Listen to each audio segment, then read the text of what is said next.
My name is Della. I was diagnosed with ovarian cancer end of 2019.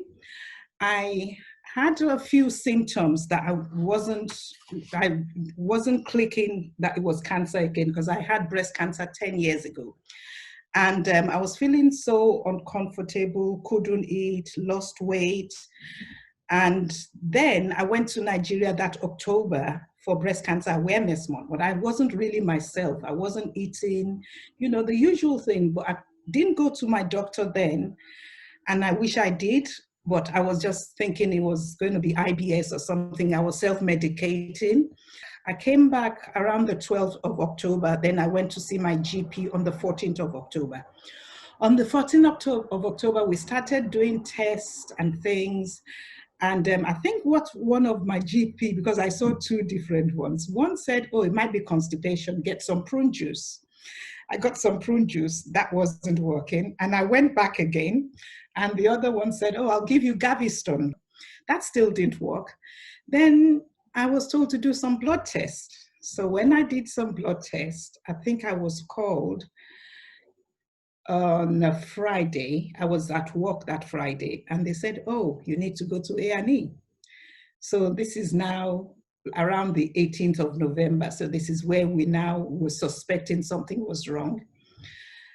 And yeah, we did CT scan, we did blood test.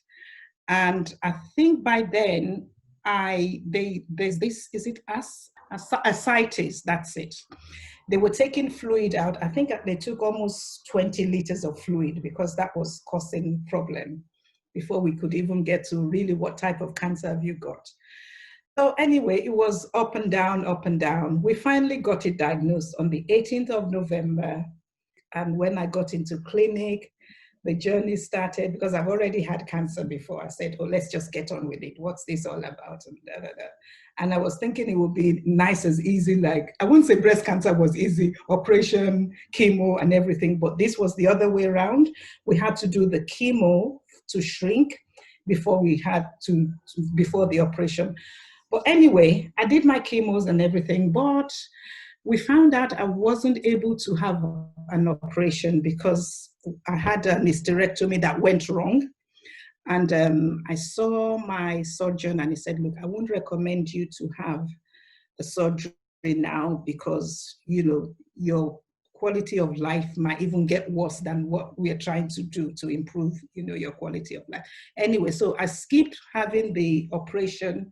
And then we found out I'm a BRCA carrier, BRCA2. I'm sorry, I don't know what it is, but I just know I carry this gene, and that's why I had succession of cancer, breast cancer, ovarian cancer. Before I finished all the treatment, I think I joined a few digital classes with Target Ovarian.